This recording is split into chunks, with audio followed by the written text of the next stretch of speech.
Hai kawan-kawan, hari ini Wesan akan bagi tengok satu rumah 2 tingkat di Patu 14, Hulangat.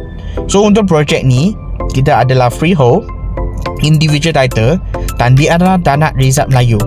So kita punya saiz daripada 2065 sampai 68 dan lagi satu saiz adalah 2070 sampai 78.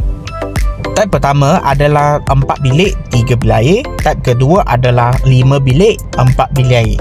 So untuk dua-dua saiz ni, dia ada 2 family hall, ada balcony dan dia ada 2 storeroom. Lokasi projek memang dia strategik sebab kita sini dekat dengan masjid, dekat dengan sekolah rendah, sekolah menengah. Kalau katakan kita nak pergi town yang besar macam Ampang Jaya, Taman Santet Ceras, kita cuma dalam 10 km saja boleh sampai. Unit kita memang limited. Kalau ada minat, PM sekarang, dapat promosi 0 booking, 0 deposit dengan free MOT.